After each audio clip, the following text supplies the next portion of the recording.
So I think we are ready to begin, and we have a very exciting group here, which is, I'm trying to use my finger to swipe my Mac up. It's not working. Each speaker is going to do a finite presentation using still images, and the idea is to present more and say less. And our fellow classmates and presenters today, as well as their presentation titles, are as follows. Sarah Gutwirth, thank you, Sarah, for paintings. Helen Lessick, doing public art and social justice in Inglewood, California. Ken Jacobson, and how a cup of coffee led to a career discovering drugs. Right up our alley. Dee Wigley, Let's Give the Dog Hands. A playwright's ride from page to stage. And finally, Michael Schein, Chasing the Ghost of Sir Rat.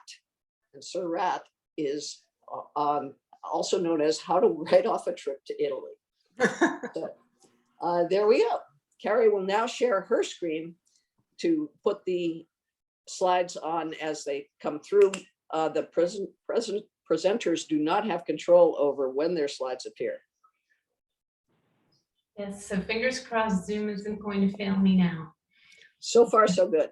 Can everyone see the screen? You can see the presentation? Okay, great. Yes. Hold on just one moment, I'll get it started. There's the cat. Right on cue. All right, I'm muting. I'm muting. Am I starting? Sure, so Sarah, it'll it'll have your title screen up for about 30 seconds and then it'll advance to your first slide. So feel free to wait till that first slide if you want.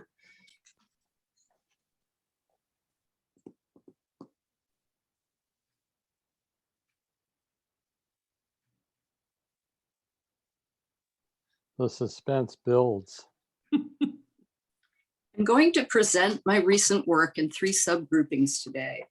I call this body of work taxonomies and collections. A taxonomy is, of course, a form of collection in that it is an organization based on category. For me, painting is an investigation into the visual world and into the underlying principles we use to explain it. This interest leads me to curate objects into settings that suggest relationships among those objects. In this slide, those relationships are less immediately obvious and more elusive. I use a variety of sources for imagery, and one thing I have consistently returned to is the incorporation of different levels of representation, both 3-dimensional and 2-dimensional, within a painting. As references, I use objects, photographs, and paintings. I use both art historical references and references drawn from my own experience of the world through photographs I take. I use books and internet images. I make things up. I started the incorporation of unapologetic representational images in my work around 2002 in the guise of making paintings of paintings. This one-step remove helped ease me into what in the 1970s would have been termed illustration in the most disapproving tone possible. This particular painting arose to illustrate a dark space illuminated by glimmering light, which refers to principles of Japanese aesthetics favoring the mysterious and dimly perceived. My interest in taxonomy stems from an interest in science and the history of science. I love science in the way that non-scientists love science. That is to say, I'm alive to the questions science poses, but not so attuned to its methods. Particularly now it attends more to molecular structure rather than to what we see. This painting is an homage to Renaissance theories of fossil remains and includes objects and fossils from my own collections. The next group of 4 paintings are more in the genre of landscape, though not with traditional use of spatial recession. When I address the notion of taxonomy through conception of related entities in an ecosystem of sorts, I find myself imagining those entities within a landscape as more expressive of that web of relationship. This first, entitled Mycelium, has this landscape character, but also a spatial trope I'm drawn to of cross-section and above and below ground. 3 of the 4 paintings are based on an ecosystem of sorts. Crinoids, the one on the left, brings together images that overlap visually but are not part of an actual ecosystem, though within the painting there are 2 instances of mutualism depicted. Lacustrine on the right was inspired by an article I read about the experience of wild swimming. This last of this group is called Sottobosco, which means literally beneath the woods in Italian and roughly translated as underbrush. Often for me, the challenge in presenting a grouping of things is finding an interesting matrix for them. Here I am referencing Baroque tapestry to depict my concept of life in the Sottobosco.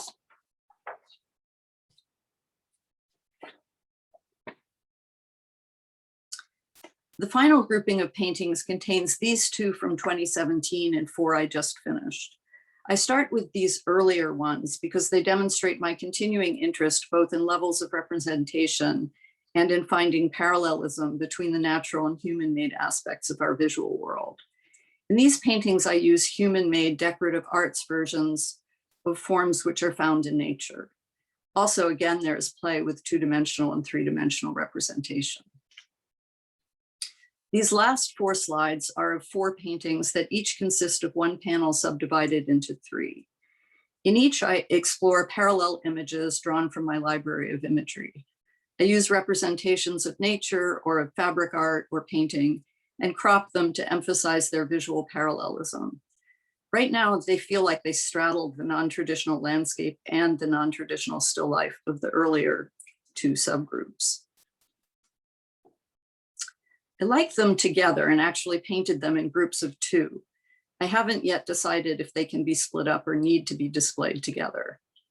While they seem to speak to a purely visual way of creating taxonomy, I remember that this is usually the basis of the earliest attempts to explain how things in nature related to other things.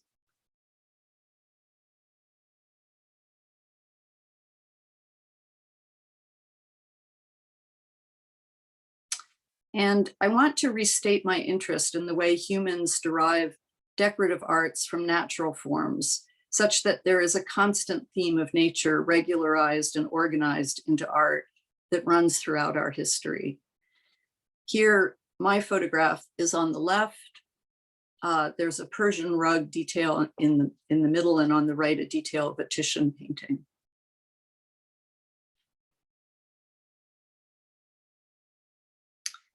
The painting reference in this one on the left is actually from one of my photographs, which I rendered in a painterly style. In the center is a fabric design, and on the right is another of my photographs.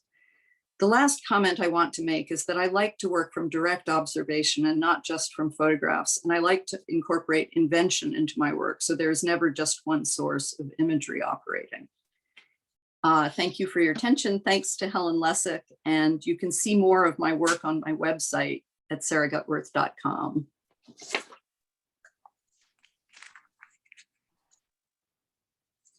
Yay. Yay. Awesome. Beautiful. Beautiful. Oh, wonderful. All right, Dee Dee, go. No, I'm up next. Yeah. That was right. Watch it. Hi, I'm Helen Lessick. I am a visual artist, and this is a large shot from my website. I make art. I have a studio practice as well as a public art practice. And like Sarah, I think a lot about art and the communication that it has within taxonomy and communication. And to that end, I consult. And I consult on public art policy with governments. This is really to see how we look at and shape the experience of art in public places. For the last 10 years, I've been working with the city of Inglewood, California. It's a 9 square mile, 110,000 population city between downtown Los Angeles and the LAX airport. If you've heard of Inglewood, you probably know our giant donut. Or, you know, the Inglewood Forum, which is where the classic Lakers, Magic and Kareem and James Worthy played under Pat Riley. Or you've heard about our $5.3 billion NFL stadium. Inglewood, like many cities across America, has a great public art history. That history is shared with diverse government programs. Often these programs are led by local community efforts, but most often in the 30s through the 70s, it was the funder who decided what the art was and who made the art. Often architects deciding to select an art, offering artists that they knew. When I came to Inglewood, I proposed that we start in a different way. And this is an art project for me. I asked the city government to think about commissioning the work and thinking of artists to lead the effort to create civic art and our memorials. It is an artist-led project. It's really based on the NEA peer panel system, but it's something that this small city hadn't really considered. It is funded completely through private percent for art developers fees. And it led to this program of new artworks for the last 8 years. Here's a library that was built in the 70s by Charles Luckman. There was a 3-story tall super graphic in the purple and, blue and orange colors of the day. This artist proposed through his own original research and history to create a mural on site that reflects the community and the letters that they wrote that can be seen day and night.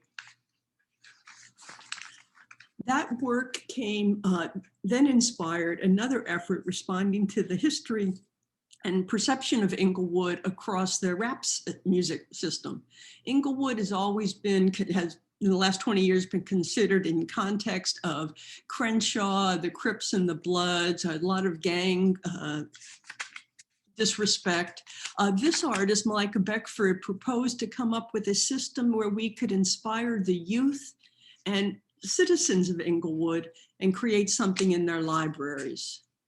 This artist came in and got the idea. And the artist I'll mention is Tori Ellison, who is a Reed graduate. She was renting a studio in Inglewood. She proposed to create a bronze dress celebrating the life of Sally Hemings and exploring the Hemings family tree that of course includes President Jefferson. We had a Sally Hemings Day proclamation and civic events attended by Hemings descendants. Our public art program also includes design build projects. We look at systems of people as our monuments. And so for a new senior center that was being built, this is a 2-story tall art wall that was defined by the architects, but we were able to work with the general contractor. And when I say we, I mean me and the artist, who could go into the meetings and wear our hard hats and propose this project, Cabinet of Wonders.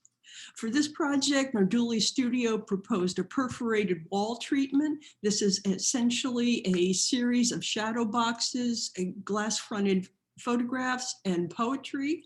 You see Malika's poem, Sweet City, an excerpt there, as well as different aspects of the Inglewood experience, including our beloved donut and tenacity, a form that the senior committee decided must be part of their vision, of their monument. At night, this project lights up, and this is a glass-fronted building that faces a main street and a senior residential center across the street. So one can see Inglewood at the center of this map 24 hours a day. During opening hours, you can come in and explore these different cabinets, but you're always reflected in or have perspective of the artwork. The Inglewood Senior Center took a long time to build. And of course, like any community, seniors are kind of cliquish. And when the Senior Center finally opened, we decided to hire 2 social practice artists who came in and talked to the seniors, gathered recipes from individual senior groups, and then met in a diverse cohort, sharing recipes from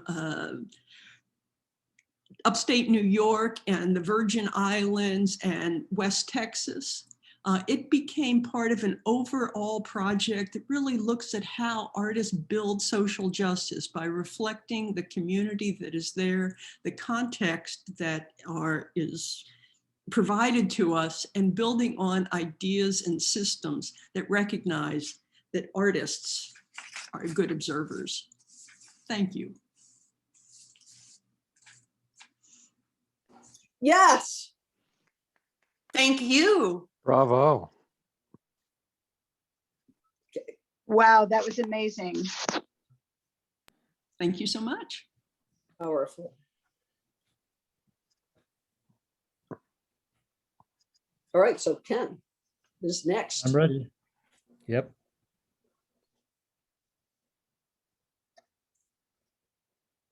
And a 1 and a 2 and a 1, 2, 3. I was on my career path in chemistry from age 9, inspired and instructed by my grandfather, who was a chemical engineer and inventor. I set up my own basement lab at age 10. At Reed, in this picture, I was a chemistry major and also took many biology courses. Here I am in the center front of the lecture hall in the old chemistry building, now known as the psychology building, dutifully taking notes in an upper level chemistry course. I also loved taking calligraphy from Robert Palladino. My experimental thesis was in biochemistry to study an enzyme. I had to chemically synthesize a new type of inhibitor for this enzyme, but I was stymied in one particular reaction that was key. Despite months of intense efforts and late hours in the lab after everyone had left the building, I was stuck. Eventually, I did manage to gain some useful information anyway, so I was able to write my thesis, but I had missed the deadline to graduate with my class and spent an extra summer and fall at Reed. At my thesis defense, Professor Marshall Cronin, an organic chemist, asked me to go to the board and walk me through the reason my problematic reaction was impossible from the start. I felt great regret and embarrassment for not approaching Marsh earlier for help with my problem. I then set out to apply to medical school. I was not looking for riches in spite of the golden frame in this idolized image of an MD. Rather, I had altruistic motives. When Stephen Arch, my pre-med advisor, asked me of my motivation for wanting to become an MD, I told him it was to help people. He replied, "Ken, forget about that. It won't get you into medical school." Well, it was too late. My application was already sent off. I had 2 interviews, but none resulted in an acceptance. Feeling rejected and visibly dejected, Professor Arthur Scott, the namesake of the new Reed Chemistry Building, initiated a discussion with me about my career. He said, "Don't dwell on the rejection. You belong in graduate school." So I successfully applied to 4 University of California PhD programs and never regretted that choice. So many times in my career, I was helped by a teacher who took mentoring seriously and cared about my future. I got my PhD at UC San Diego, studying receptors on the cell surface. I then went to the Weizmann Institute for postdoctoral fellowship in chemistry. In order to apply for academic positions, you need to write several research proposals. I didn't have a good idea until one morning over coffee.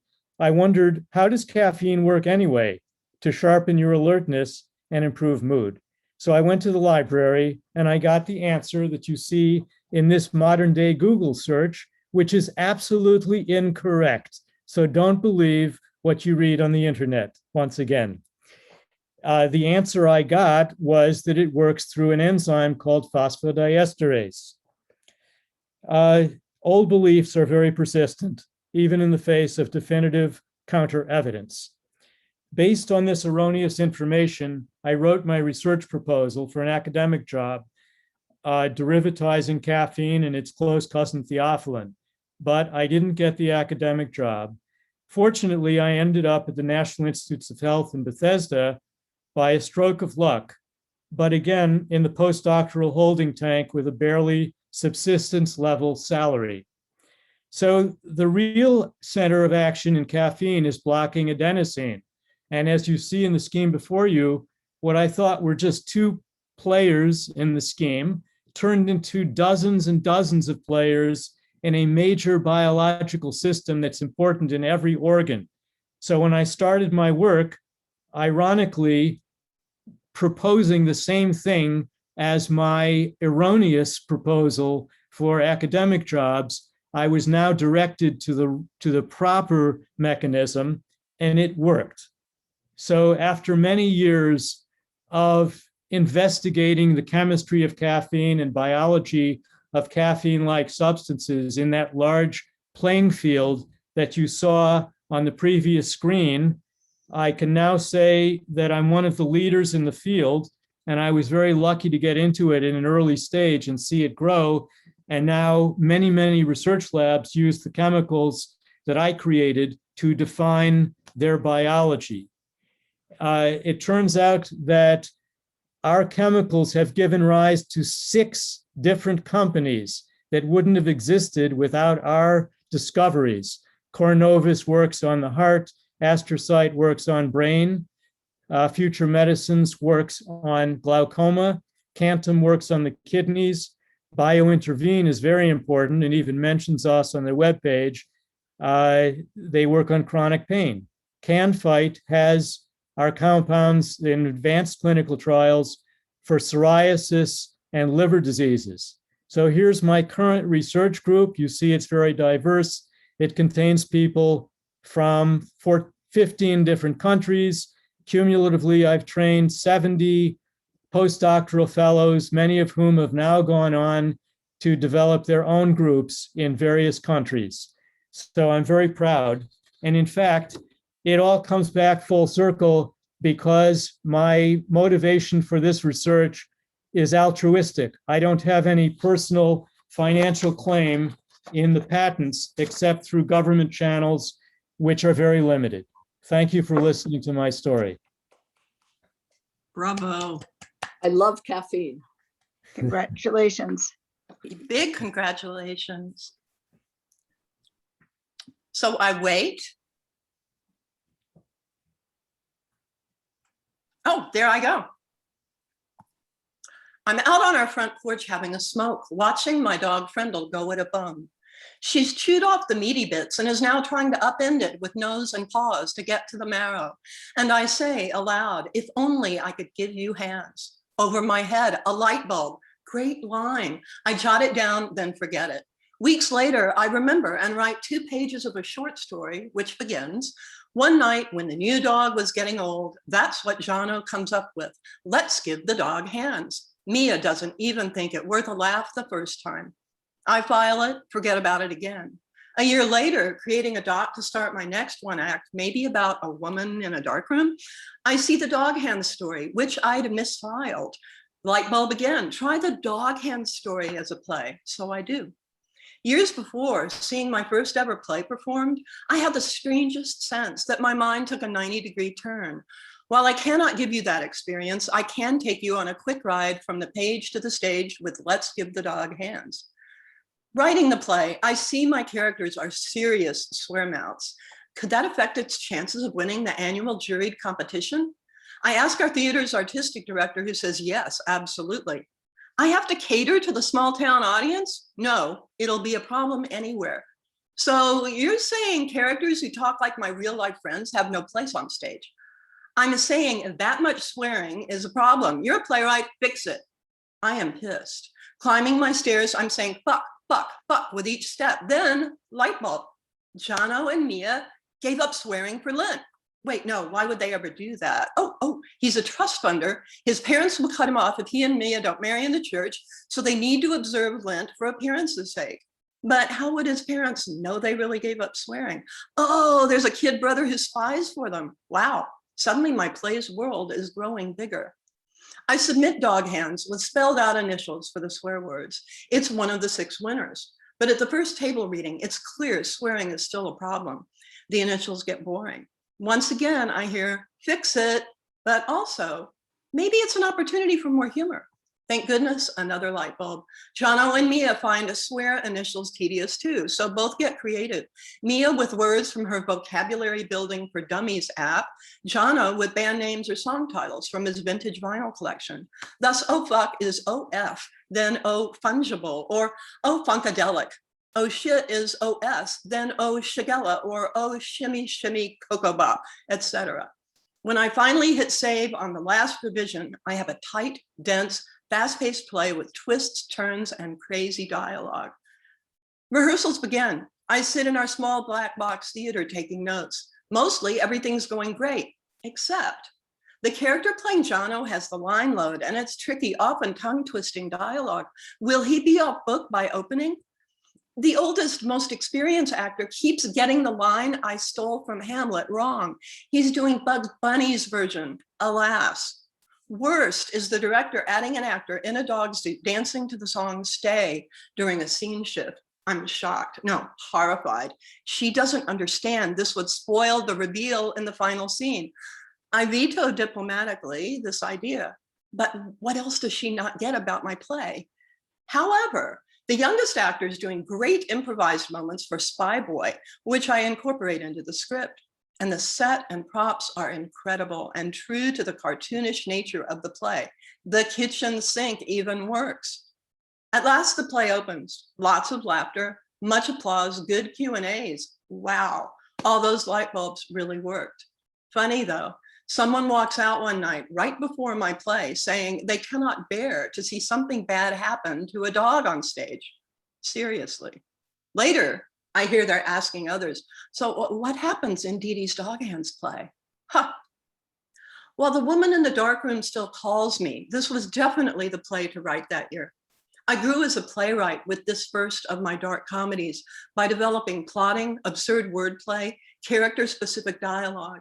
I embraced dilemmas, and I recognized early that Dog Hands had the makings of a good play, according to my ideas anyway. A good play should truly only be a play, not a story, a novel, a film. It can only be fully experienced live in real space with the sense of the breath and blood of those on stage and in the audience. A good play has a moment that fully realizes this liveness in a way that gives you goosebumps. A surprise turnaround, a big reveal, or a small gesture that breaks your heart and you don't even know why.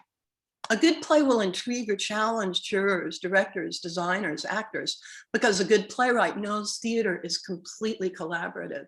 So often what others have brought to my work has knocked me out, made me cry, even showed me something I didn't know about what I wrote. Our work together, creating all this from what was once a small random thought in my head, is what made my mind take that 90-degree turn. I love Let's Give the Dog Hands, but I've always felt mixed about creating something that's mostly only clever funny. I almost never know where a play will take me when I begin. I follow the words or images that show up for me. Most of my plays are serious, earnest, hopefully consequential, and occasionally arty. But sometimes what shows up is pretty silly and wicked dark. Nevertheless, I keep imagining one of these days, one of these plays will come not only funny, but also meaningful. And I believe this next one might just be the one. Thanks, y'all. Bravo. Oh my God, that was amazing. Thank Very you. Go dogs. What fun. Okay, Michael. Yep. Hi, I'm just listening. That was very good. Yeah. So Michael Schein, go. Oh, On there you the, go. on the wall of the Surratt House Museum in Maryland, there's a big picture of a rat next to the phrase "Sir Rat." It's a graphic illustration of the proper pronunciation of the surname of two of the greatest villains of the 19th century, Mary Surratt and her son John, but also, with respect to John, a bit of a slur on the entire rat family. I should know. I wrote a book, John Surratt, the Lincoln Assassin Who Got Away, about this man who was a Confederate spy and Booth's closest associate for the 4 months prior to the assassination, who conferred with the Confederate High Command in Richmond only 4 weeks prior to the assassination, and who was responsible for recruiting the 4 people who were hanged as conspirators in the assassination plot. Booth was hunted down and shot. Surratt's mother was hanged. Only Surratt got away. 11 witnesses swore that he was in Washington, D.C. on the day of the assassination. Another 5 highly credible witnesses swore he was in Elmira, New York that day. Wherever he was, he fled to Canada in the company of lady spy Nellie Slater. He signed into the Confederate exile's favorite hotel on April 18th under the alias John Harrison. With a price on his head within a week of the assassination, Surratt fled Montreal to the wilds of Quebec, where he was hidden behind a false wall by a parish priest. Then, after the hangings, he crossed the Atlantic to the Oratory of the Holy Cross in Liverpool, then to London, Paris, and finally to Rome, where on December 11, 1865, Surratt, alias Giovanni Watson, enlisted in the Papal Zouaves, the Pope's mercenary army. And so, in January 2014, being a responsible historian, what choice did I have but to pack up for a trip to Italy in search of the ghost of Surratt? On January 23, my wife Carol and I arrived in Rome, stayed at the beautiful Hotel Campo de Fiore, and on the 24th, we visited the exquisite Borghese Gardens and Palace and Gardens, ate mussels in Pernod and the best tiramisu ever. It's hard work, but mostly tax deductible. My research disclosed that Surratt's unit was assigned to the Frosinone Mountains, about a 2-hour drive east of Roma. This is not a tourist area. We booked the nights of January 25 to 26 in Tenuta del Massimo Fuedo, which proved to be a drafty medieval manor house that had been commandeered by a Nazi Gruppenführer during World War II. Perhaps it goes without saying, but there was food and wine. Verily is the picturesque hill town where the Canadian bounty hunter disguised as a fellow Zouave, Henri Beaumont de Saint-Marie, finally tracked Surratt down. After much equivocation about whether they really wanted Mary's son back, the State Department prevailed on papal authorities to throw Surratt in the clink, which they did on November 7, 1866. So Carol and I set off towards Verily in search of Surratt's prison cell. What we found that Saturday was a holiday fun run through the twisty streets of a town surrounded by Etruscan walls and steep cliffs, a pit and ossuary from the horrors of Catholic suppression of heretics, balconies redolent with exotic fruits and flowers, and a 3-star Michelin restaurant serving homemade pasta black with fresh truffles. We also found that all the public buildings were closed until Monday, but if we wanted to see the old prison cells, there was a fellow named Paolo who held the keys. This spelled trouble since our rental car was due back in Rome at noon Monday with a 1-hour grace period, followed by a €90 penalty. So early Monday morning, we appeared at the local library for our rendezvous with Paolo, who was out for coffee, but would be back soon. We waited, but Paolo had apparently heard that 2 Americans were looking for him, and he had no intention of being found. Does this mean that the ghost of Surratt had eluded us? Not at all. After a thrilling chase through the narrow streets of Verily, down the motorway and round 10 flights of the Termini parking garage, we breathlessly punched our rental ticket at precisely 1300 hours, only to learn that the hour grace period expired at 12:59. Great, another tax deduction. We returned to Verily, found that the librarian had held the key to the cells all along. E presto, Surratt's holding cell. This cell didn't hold him long. At 4 a.m. the morning of November 8, 1866, a company of soldiers woke Surratt for immediate transport to Rome. Surratt took his coffee calmly, and on the way out asked to use the outhouse, which was perched on a wall towering 100 feet over the chasm. He walked calmly to the privy and then seized the parapet and leaped over. His leap was perfectly aimed so that the fall was broken by the large pile of excrement accumulated on the rocks below. Surratt made his way through Garibaldi country to Napoli, then on a steamer to Alexandria, Egypt, where he was recaptured. His 14,000-mile odyssey ended back at the scene of the crime, where he was tried before a jury composed of half ex-Confederates, resulting in a hung jury. Surratt lived to 72, long enough to see jazz, Charlie Chaplin, and Cubism, all of which he undoubtedly despised. But Surratt was always a lucky rat. Thank you. Oh, that was awesome. Yes, it What was. fun. What fun. Mind blows. And I'm hungry. It was, yeah, that's Wow. the beauty of Italy, eh?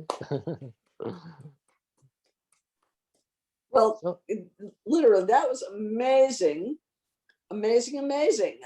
And we want to have a discussion, which is also Pecha Kucha, a conversation about what we just heard. And I want to throw out a couple of little bitty things. Oh my God, can I remember what I thought?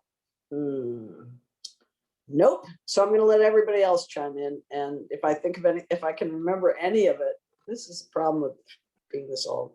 I will chime back in. Well, what strikes me, Rachel and group, is that we're all researchers. Mhm. We are all going out and not just staying in your studio, but going out and looking at the broader world and really comparing diverse ways, diverse experiences over time and space. Yeah, that's very accurate. And so many ways that everybody, it works into how they go. I mean, for coffee, I read this writer whose name I'm going to forget, maybe Mark White, but he did a thing, a novel where he goes off about the compounds in coffee. Ken is nodding his head. It's the most awesome rant about how bad coffee is, because his parents got killed over a couple of cups of coffee that he got sent off to get. And looking at Helen's presentation and seeing the ways in which you can engage a community. And I live in Cambridge, Massachusetts, and they have just over the last year, basically the pandemic year, maybe it probably started before, put up all these murals that on walls. Central Square has buildings of varying heights. We haven't yet been shot up to the sky, but we have some high things and murals put in and local artists. And Sarah's paintings are just, oh my God, I want them. I want them all. And Dee Dee's description of, how she's done the playwriting is, again, here's another thing, research and collaboration. Yeah. These are things that we see in all of these things that we've done here. Wait, who did I not mention? Because everybody, Michael, the Sir Rat. I mean, Sir Rat is just,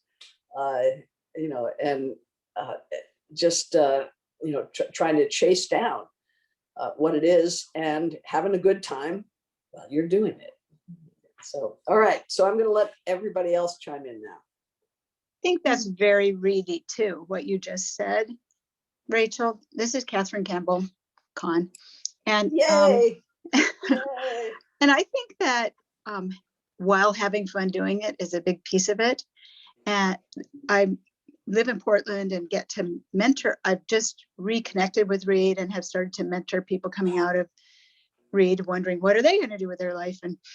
And there's a quality also to what the 3-4 of you have shared with us about connecting different worlds. And this is what I always say to these Reed students, is like, you not just know how to think, but you love thinking and you love connecting things, and you love connecting things that other people don't see how they're related. Like Helen, your work is just so, you're building community with art and advancing justice, and like, you imagine that. Maybe it's like this word that the young futurists are saying now, like strengthening our capacity to imagine and cause connections so that other people that weren't inherited, they're new connections. So I love that I got that from Reed, and I just loved listening and hearing from each of you how you've done that. I mean, Sarah, your connected worlds, and Michael having fun and chasing down the rascals. I mean, we don't take ourselves that,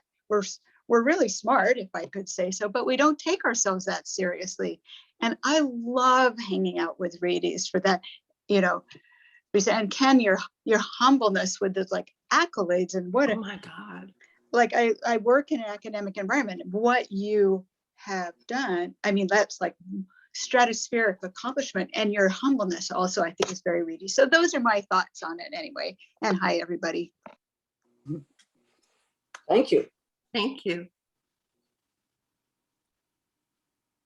Well, something that has always struck me about Reed, and I guess I probably, I think about it a lot, is just also that curiosity and the whole use of inquiry and in all contexts. And I think it is it's not only Reed grads that do it, but I think it is a very uniquely Reed thing. And there are so many times I've seen the power of that and found that it's not the common educational experience of a lot of my colleagues and peers over the years.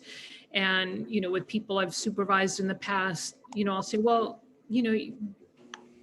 dig a little deeper, keep asking questions. And they're going, well, what kind of questions? And I'm going, any questions, and keep asking them. And they'll go, well, when do you know when you're done? And I go, well, we don't have any more. You're done. But keep going, because I think we're living in a world where people take what they see as truth, as we all have seen and know. And it's frightening to me that happens. So the whole power of inquiry in any field, from the arts to science to, the whole thing we learned at Reed about the scientific method and proving a hypothesis applies to absolutely any discipline. And you guys demonstrated that too. And the interesting paths it takes you, even, writing a play as well. So thank you. And I love, Helen, what you're doing with, we've had a little email correspondence going back and forth. I'm on our museum board in Anchorage, Alaska, and, we're doing a lot of work in over maybe the past 10 years in decolonizing what we're doing. And we've got a director who could have been a Reedy, because she asks a lot of tough questions and is so comfortable in that realm. So I love what you've been doing with not just being an artist, but really thinking about art and its role in society and how it should be reflected in a community. So, kudos to everybody. Thank you. Thank you so much, Carla. What I jump in and say is that I think that the idea of allowing serendipity and history to get into your work, and that's with both Sarah and Dee Dee and Michael, well, and all of you, all of us. There's really this openness to letting actors ad-lib, or looking at your photographs, Sarah, and reinterpreting them, then looking at fabric and creating that conversation between those different sources. They become universal dialogues, and I think that is just so interesting. Because it makes us look at the world, your paintings, a one-act play in very different ways. Yeah, I want to say that, I resented taking humanities classes when I had to take them, but I also had a teaching career, and everywhere I went, they were discovering interdisciplinarity. And I thought we were raised to be interdisciplinary. And I think that served me very well in my life. That I don't see walls between disciplines. And Helen, I think it's because my practice is so much more private than yours. And I really love the way you've taken art into the community and made it, because it needs to be, in people's lives and in their faces. And it's such an amazing tool for getting people to think and reassess. And that's a great accomplishment. I really admire that. Sarah, I want to say that I think your work, I don't see it as, possibly in distribution more private, but I think it has a very universal appeal in the way that you have connected your various interests, again, cross-disciplinary, and made them sing together. Thank you. I don't want it to be quite as private as it is. Yeah, I get that. So you got to talk to some fucking social media expert. Yeah. Well, I was going to say that there was a lot of alone time and introspective time at Reed, and it rained and the clouds, and you were in your own carol, and I never felt it was a very social place, maybe compared to other education or other schools. And one of the, I'm kind of a failed playwright, and learning from Dee Dee now, hearing her talk about how collaborative it is. And I wasn't terribly great at that. I was collaborating with one person when I was trying to write a play. And then all of a sudden there were all these other people, and through the readings, and it got difficult. Because I'm a bit of a social introvert, if you will. I can push myself to it, but then it's so rewarding to be able to do the collaborative work, and in other aspects, not the Surratt book, but in other aspects in my, I've had some opportunities to do some big collaborations, and they're probably the most rewarding projects as I look back. I don't think I learned that at Reed. I got over some of the Reed to get to that.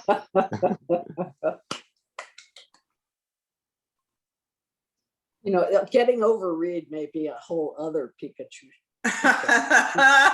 Wait, Pecha Kucha. Okay. Gutwirth. I couldn't get Whatever. it. I heard it as Pecha Kucha. There you go. Yeah. Seriously, go look for the Sesame Street Pecha Kucha after this. So Dee Dee, what's next for you? Well, theater is probably the last thing to come back. And my sense, I live in a small town, so I have not sent work out. It's been a tough year for other reasons than the pandemic, but it's time for me to send work out. Doing this presentation really made me want to work on the play a little, because I think it's a keeper. But my plays only get better, thank goodness. And I have the one that was at the bottom of that massive list. Thank you, massive list. The Breakfast Club of Champions. I really do. I think that finally the play has come, that it's going to be funny, it's going to be funny, it's going to be funny, and then it's going to be devastating. And that's really how life works sometimes. But again, I mean, I'm in a small town, and when we do come back to theater, I'm pretty sure that the theater I work with is going to want to do optimistic candy, basically. And I don't think I'm going to get work chosen for a while. And that bums me out, because I actually don't believe that's what we all want. So I'm not sure. I still want to make short films. The reason I even wrote a play was I wanted to make a short film, and I took a playwriting class. And then my play was, everybody liked my play, and then I got sucked in. So it might be, as I was speaking earlier, it might be that I'm finally going to make that short film about not having teeth. And first do a Pecha Kucha of it. So that's what's next for me. I'm keeping writing. It hasn't been a creatively inspiring year for me. The only times that writing came out, it was some pretty dark, absurd, sort of Beckett kind of stuff, which is fine, but I didn't follow up on it. I didn't really want to go down that rabbit hole. Now I'm ready to go down the rabbit hole because I can also soon go out of town and go to a store and go to a movie. We'll see. Well, that's true, and I am admittedly challenged with respect to names. I'm going to send you the name of a playwright from Reed who is the kind of early 80s, and he's tapped into a whole bunch of playwriting folks, and he's now in, I think, Los Angeles. He was previously in Boston. But I think you want to connect with these folks, Dee Dee. So I'm gonna. Thank you. I just have to do a little research that I can't do right now on my emails and other things. I will say that years ago when the alumni college was the writing, there was a playwriting cluster. We were Mhm. supposed to study with Eric Overmeyer, who was, I did not overlap with him because I was a transfer, but Eric did really well. I mean, and then he went to Law and Order and did really well. So he was supposed to. And then he went to Tremay and did really well. Right. But he was supposed to teach our workshop and had an emergency. And so Anne Washburn and Gordon Dahlquist, who are from, I believe, the early 90s, came and taught. Anne Washburn, if you don't know her work, she is a Reedy. She and Gordon are now married. Anne has been doing really well. And she's based in New York City. The play that I've seen of hers is called Mr. Burns, a post-electric play. And it's brilliant. And it's the work of a Reedy. She got a MacArthur grant, I think, not long ago. So look for her. I'm curious to know if the name you send me is someone who was in our workshop that week. Yeah, well, it may be, but I will find it and I will get it to you, Dee. Thank you, They seem to Rachel. be a very supportive group and things happen. We are. We're not a dying art, but Oh, right God, now no. we're really a dying art. But it is one of the ones. Well, often people think it's poetry that's going away, but actually poetry is doing better than theater in terms of the public. But I think that'll change. It doesn't matter. It's what I do. It's what I'm going to do. And it's not like I'm 35. None of us are. Oh, wait, I see someone who might be. I don't know. Wait. Oh, well, some of us might be. Yeah. Okay, well, I want to break this up and ask Ken what's next for him. Yes, thank you. What's the next drug, Ken? Well, I'm not going to give you the ticker code, so don't look for that.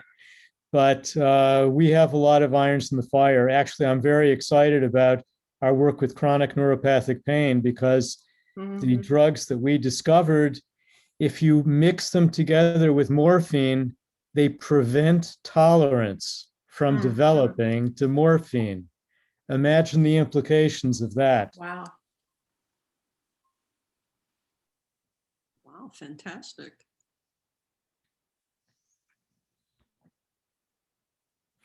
Okay, am I the only one asking leading questions? Michael, what's next for you? Tomorrow.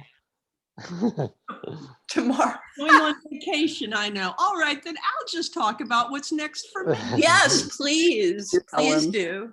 Dee Dee, I want to say that everything that you said about hearing some feedback from the people you work with and going out and swearing, I hear you, girl.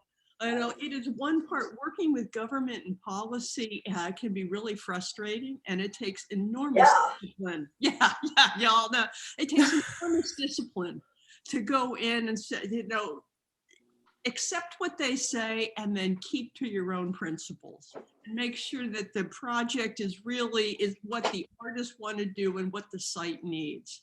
But I also have my own private practice. I do a practice. I have public art. I do exhibitions. I'm heading. So you have to mix it up. You can't just do one thing of working with community because it would kill my soul. Little bit. Help. Step back. Don't kill your soul. There you go. Thank you. Excellent. Promise.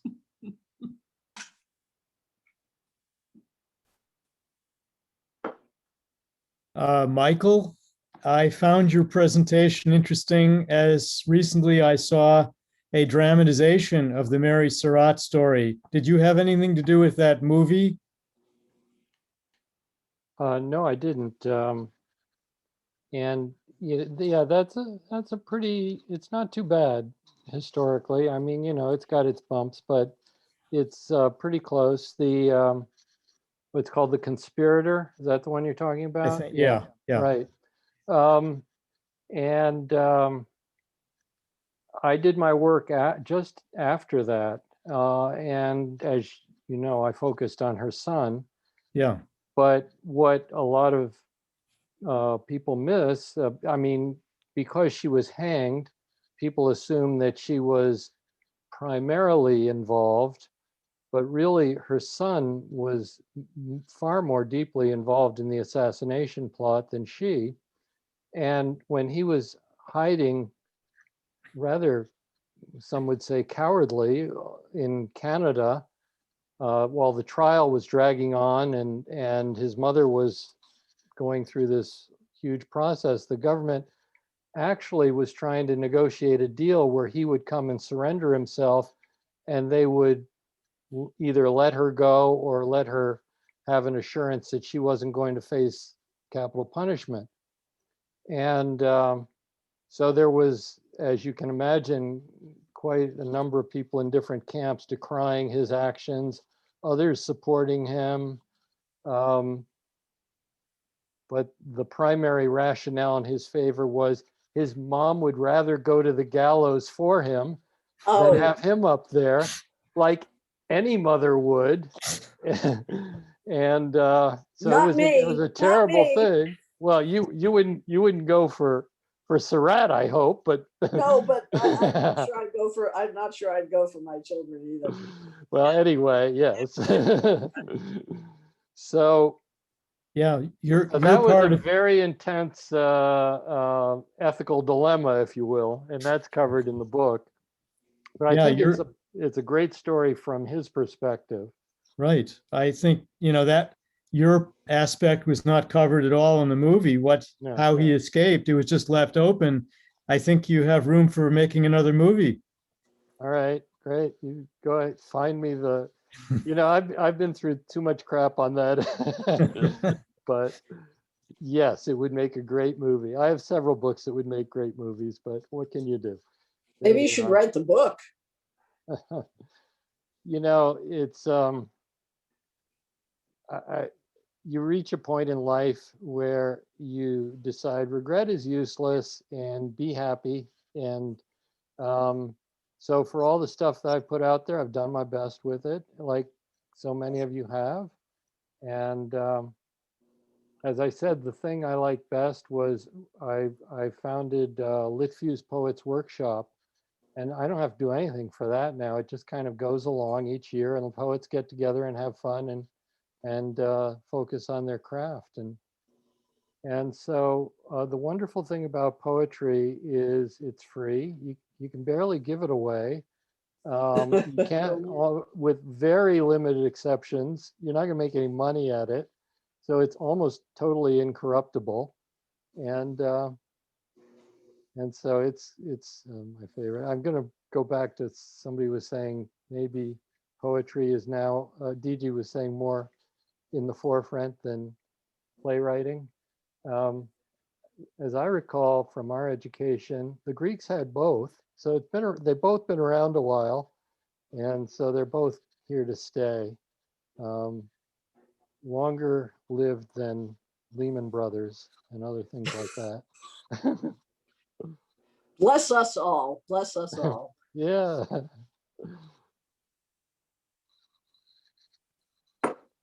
And Michael, now that we're in touch, let's do some emailing or something about playwriting. It really, I have to say, it hurt me a little when I believe you actually used the words failed playwright about yourself.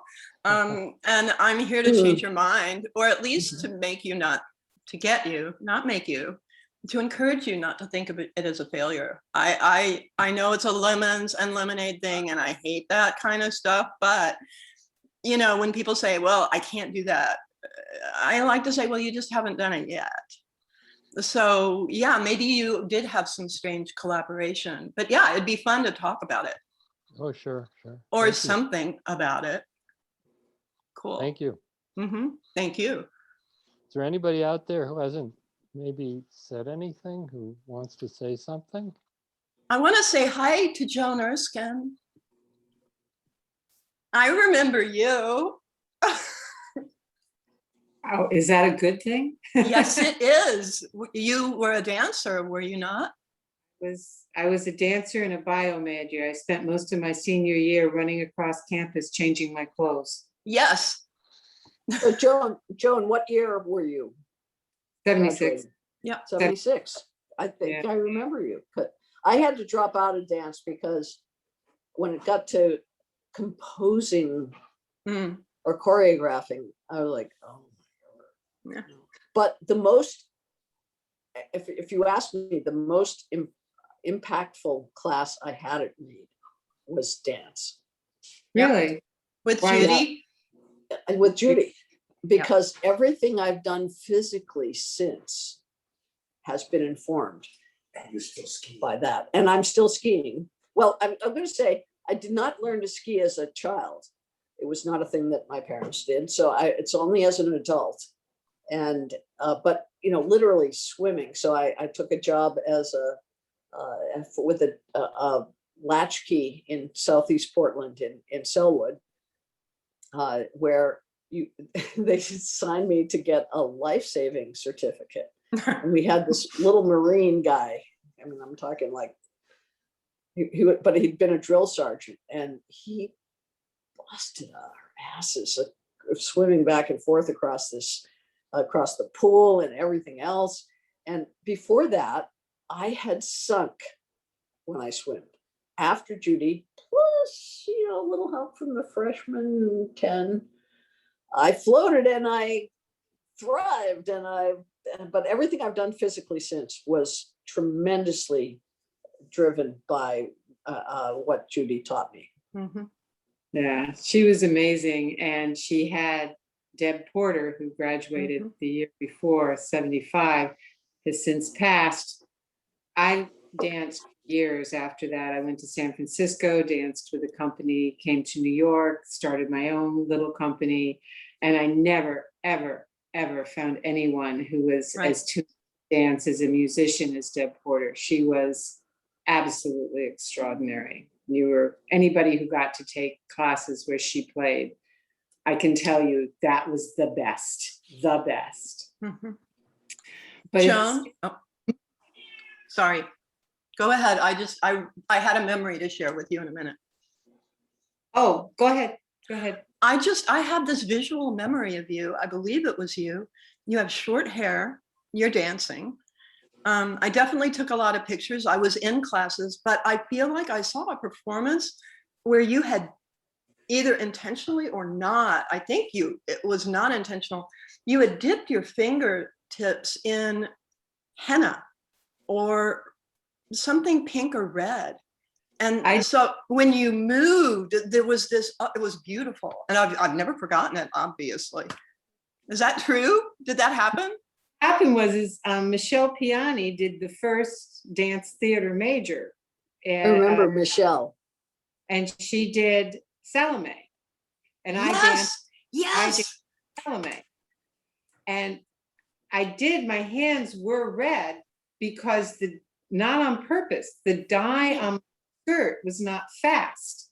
So I was sweating. So before I went on, I was like rubbing my hands on my skirt. And then I looked down and literally my hands looked like I had dipped them in blood.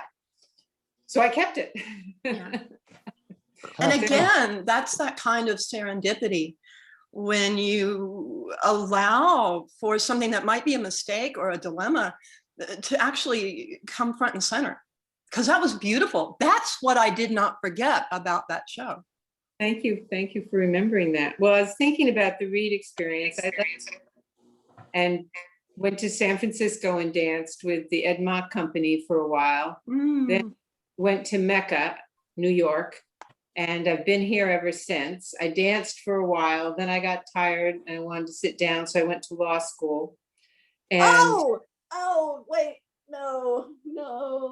I went to law school, but I'm just kidding. No. Oh, and I graduated with people that I was literally twice as old as they were. They were all turning 22, and I was 44. So it was fun. But then I went on to become an assistant district attorney in Brooklyn, and I prosecuted crimes against children and domestic violence, serious felonies, which were stabbings and homicides. And my Reed experience really came in handy. I was thinking about it with the talks today about finding what is new, because in any case, when you're presenting a case, there's always the problem that you would like to put under the rug. There's some piece of evidence that doesn't fit in. There's always a problem. And I think it might have been part of my Reed experience that I learned early on, and I trained all the youngins underneath me. I said, whatever the problem is, figure out how to make it an advantage. You know your case, you know what happened. And now I know that there's prosecutors who managed to convict innocent people. I had a really hard time convicting guilty people. So I don't understand that. But I said, whatever it is that's the problem, that's the piece of evidence that you don't want to come out, that you want to put it under the rug, don't do that. Look at it, look at it, look at it. Figure out how it works for you, and then put it front and center. So one, the defense counsel can't go, aha, see, it's there. You said it. And you've already, not only is this not against me, this proves my case. And I was thinking about that with all of the, looking at things from a different angle. And I think my ability to do that, and I got pretty good at it, was partly my Reed experience. Always ask the next question, always ask the next question. And by the way, being a dancer is a great pre-education to becoming a trial lawyer. I would walk into the courtroom and go, I'm here. One more story and then I'll stop. I had a defense counsel complain because I was going too close to the defense table and pointing at his client. And he said, she can't do that. Well, of course, there's nothing that said I couldn't do that. But the judge said, okay, fine, just don't go over to his table. And I thought, so you just told a dancer to not go over to stage left, but to stand in the center of the stage and give a line. I can work with that. Yes. So, yeah, Reed stood me by all my various careers. It was a very good education. And I love, and Helen, I'm working in, I've retired and I'm living in a predominantly Black neighborhood. It's one of the last bastions of Black and brown home ownership in New York, in Brooklyn. And it's being devastated by developers coming in. And I've gotten myself involved with the politics. And one, hard for Reedy, I sit down and shut up and listen, because these people's experiences are not my experiences. And that I've learned to do. But when I was listening to you about your work, one of the things that's becoming more and more prevalent in Brooklyn politics and New York politics is not people coming in from the top, but listening to the people whose problems they are. Most of them are adults. They've been dealing with these problems for a long time, and the solutions are more likely to come from them than from people coming in from academia or the government. And I'm learning that very much. Just sit and listen and listen. And then because of my Reed education, what I can offer is sometimes I'm able to say, okay, what I think is being said here, and I can synopsize it so that it's a handle of, we can say, yes, that's where we're going. And that's also, because if you didn't know how to say it quickly at Reed, you were going to get cut off. You were never going to get it.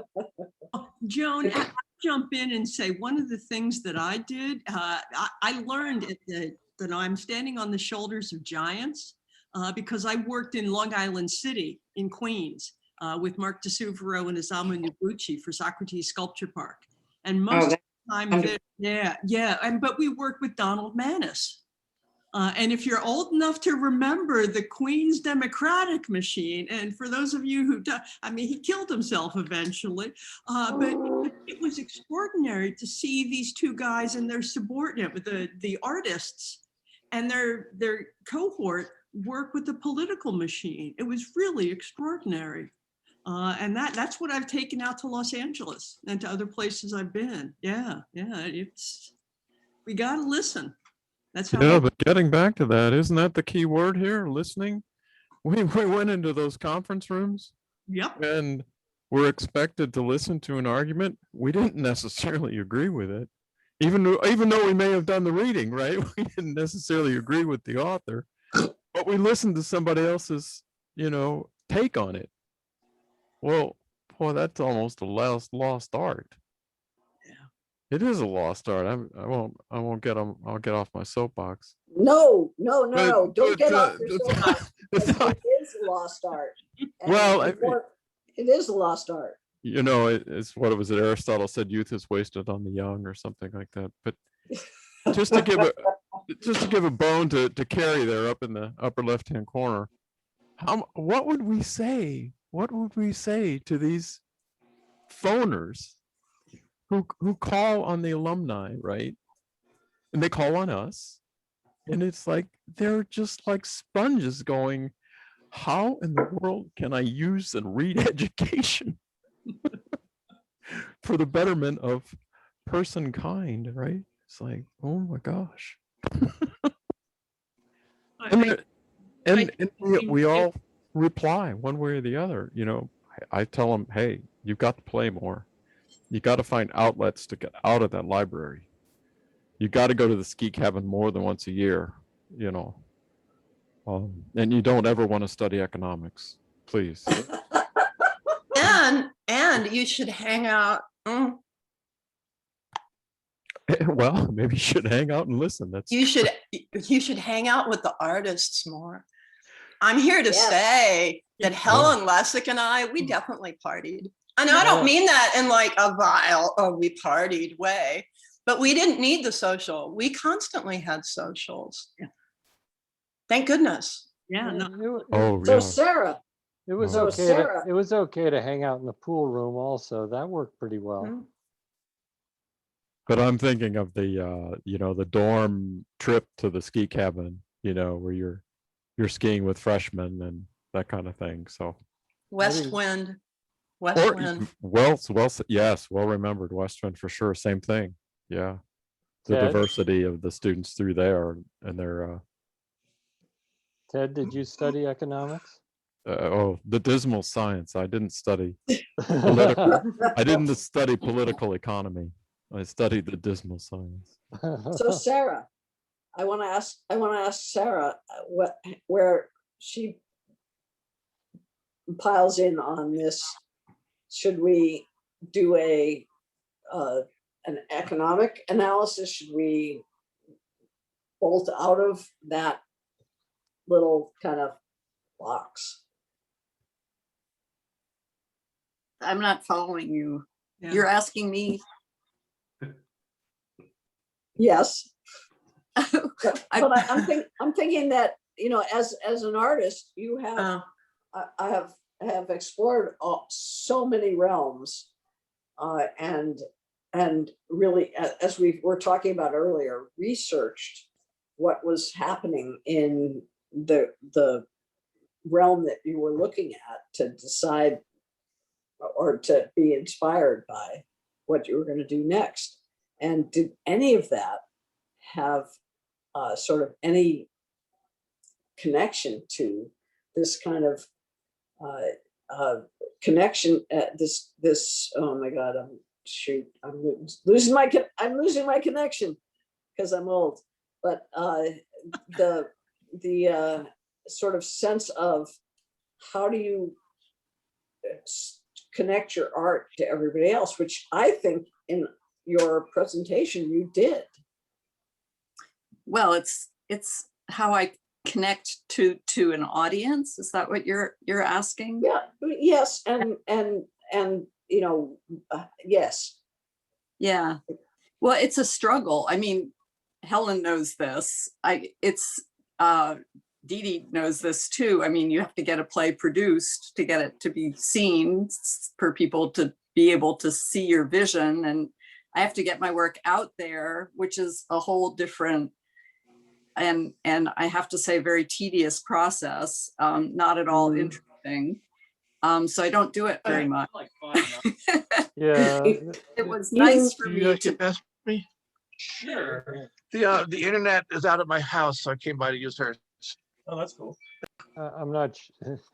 Frank Zappa said, as soon as you're talking about, that you're talking about commerce, not art anyway. So, Yeah.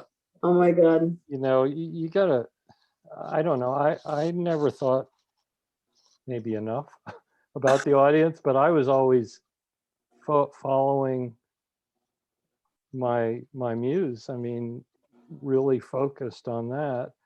That now at the same time, in order to write decent poetry, not so much novels, but decent poetry, you really have to get over yourself. I mean, it can't be about ego in that sense, but it has to be about some kind of really true connection to the subject and a loving connection with the subject, and not about where you're going to sell it or who's going to look at it or who's going to want it. At least I felt for Well, I the best word. would like to respond to that a little bit, which is Yeah. that I think that that's very important. And I think that if you are an artist of any kind, the work is its own reward. It has to be. To me, it's an intellectual process. It's how I think. But unlike poetry, paintings do accumulate in physical space. And I have a lot of them. And I'm just actually negotiating myself out of my storage locker into storing all my work in the studio to save money, because I just hate paying for a storage locker. But think about that. I mean, I basically am throwing stuff away at this point. Yeah, but Part of well, I got to respond. You're talking to a guy who has physically recycled 20 cases of my most successful book. I know what you're talking about. I mean, it's a book, it sold pretty well, but still, cases of it, because I couldn't pay for storage of the damn thing anymore. Okay, I make sculpture and I make you win, Helen. Put it out. You just got to put it out there. That's the great thing about public art.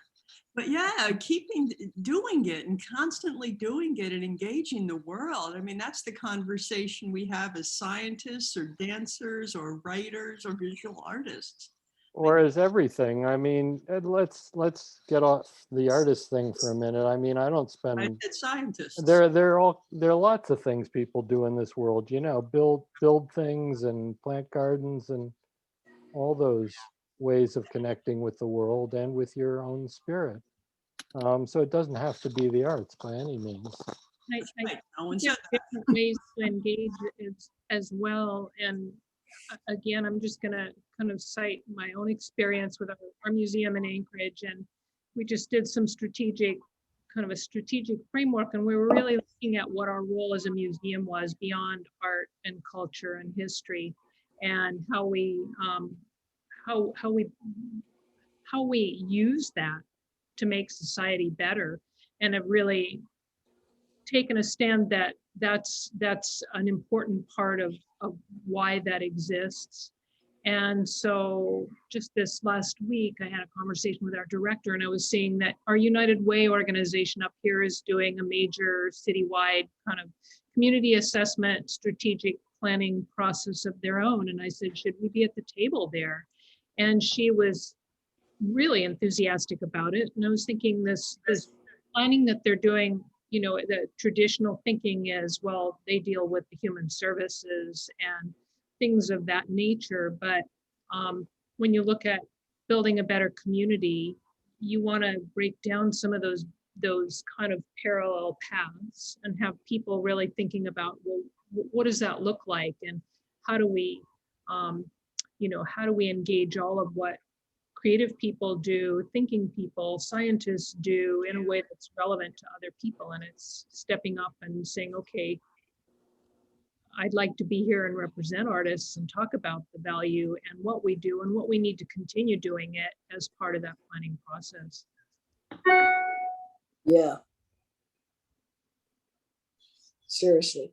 So there are two people, and you need not jump in, but I see that Pat music, and Craig and Chris Anderson. Oh my God, there may be some other people, but I'm a Zoom novice. I want to So- say hello to my old roommate, Michael Kenny. Hi, Michael. Thanks for Oh. coming. Can you hear me? Yes. Yes. Oh, okay. Well, yes, I've been listening, and Michael did succeed in luring me out of my silence with some key words, Frank Zappa being one of them, the pool hall where I first met Michael my freshman year at about 3 o'clock in the morning. Yes. This is part of my year-long fight with insomnia. And but I just wanted to say, good to see you, Michael. And you're looking great. And you know, I'm very proud of the work you've done. I'm reading Surratt right now, and I read Justice Eats and Bones Beneath Our Feet and love them both. And all I can say is that you cover a broad spectrum in your writing and in your reading interests, going from you know, those fabulous furry Freak Brothers to Lawrence Ferlinghetti, and so many things that you personally introduced me to. And I just appreciate it, and I thank you for it. Well, it's great to see you, Michael. Yeah. So Mike Kenny told me this story via email. I mean, we made these connections while organizing this about Mike lives in New Hampshire. I'm originally from Vermont. Occasionally Vermonters and New Hampshireites get along okay, and we did pretty well once we were both out in Oregon. And he told me about his winter back in New Hampshire not too long after going back from Reed, where he was living. What was it, Michael? You were living in a... Well, 3 years after I graduated, I was still recovering from that process. Yeah. And I moved, to make a long story short, I lived in a teepee for about a year and a half. Oh, And yes. it was a project in self-sufficiency, really, that was supposed to last 5 years. And it began in the winter of 1978, which here was a brutal winter, lots of snow, 40 degrees below zero. And what can I say? It was one of the best experiences I've ever had in my life. It led to a lot of peace and introspection, and you know, benefiting from the closeness to nature, and you know, in quiet, a quiet environment, obviously, and yeah, so that was one of my experiences that I've had. You guys, just as you did when I first came to Reed in 1971, just blow my mind. I'm very impressed with how accomplished all of you are. And as I told Michael, I did not go on to become a PhD or an MD or a researcher or a scientist or a writer. I did a lot of different things, and probably one of the most fulfilling things I did was working as an RN for 20 years in just about every capacity.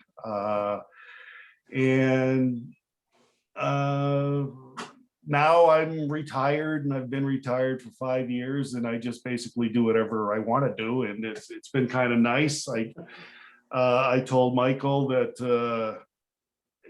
the last 4 years have been I majored in political science, and just as back then from 71 to 75, I closely followed politics and Nixon and the Vietnam War. And then over the last 4 or 5 years, I had to follow Trump, and I became obsessed with the news, and I read just about every book you could read about him, and it was just horrible. And I'm so glad he's gone, but he's still there in a way. You keep hiding your face. Anyway, so I'm doing fine, and just happy to be healthy and alive. That's my story. Yeah. Thanks, Mike. Like Michael, I just got to say that is awesome, and I don't feel like I've accomplished like crazy stuff since I got out of Reed. I got along, and things have kind of worked out, and it's all okay. But we don't always like hit the things that our Pecha Kucha folks presented to us are like crazy awesome things that I thought a long time about. Could I do one? I don't think so. Maybe not. But except on my brother's teeth, which relates to Dee Dee's things. I could do one on my brother's teeth, but this is just how wonderful it is. All the different people who created our Reed experience. And the weird thing is that, at any given time, there's X number of peeps who are in the 4 years. And then they kind of change, and then graduate. But there is, despite everybody's contention that old Reed is dead, I think it goes on. Well, it certainly goes on in my mind and in people's reactions to me and how I supposedly behave and look and speak.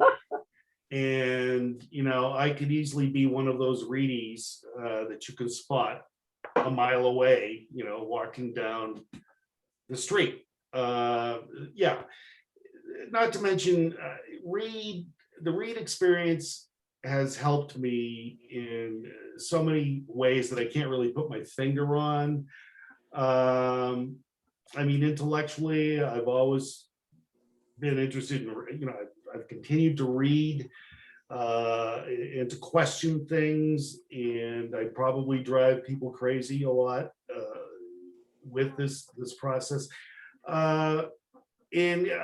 Yeah, it does give me a sense of pride that I did manage to graduate and to make it through the rigorous challenges that Reed offers you. And not just academically, but even socially, and trying to manage both at the same time.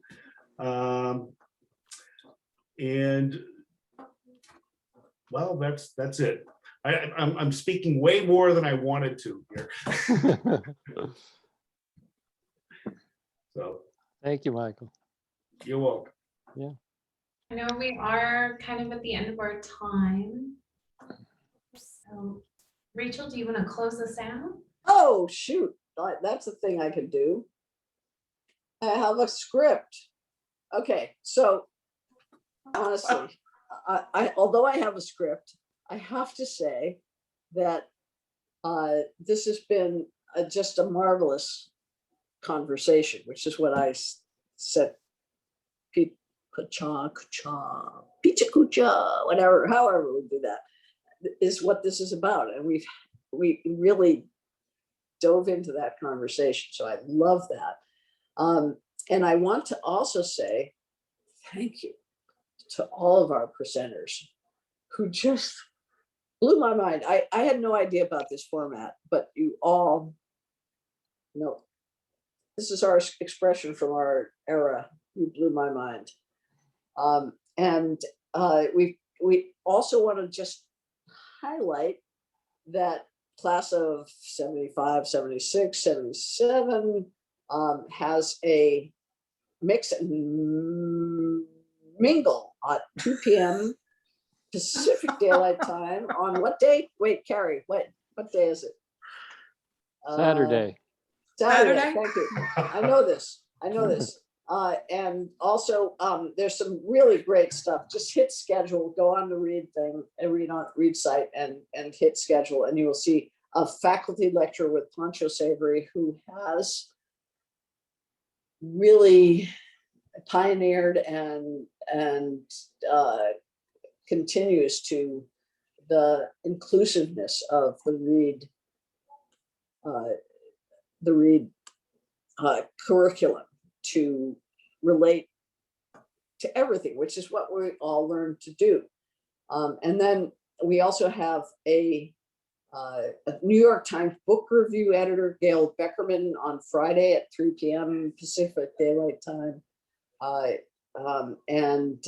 Simeon G. reads, oh my God, giant cavalcade of alumni talent with Matteo Birch, who is awesome, on Saturday at 5 p.m. Pacific Daylight Time. So, okay, so all of those things, again, just mentioning the 75, 6, 7 mix and mingle. I apologize for looking at my script because I have to, and have a great evening. And thank you all for being here. Thank you. Thank you. Bye-bye. Guys are awesome.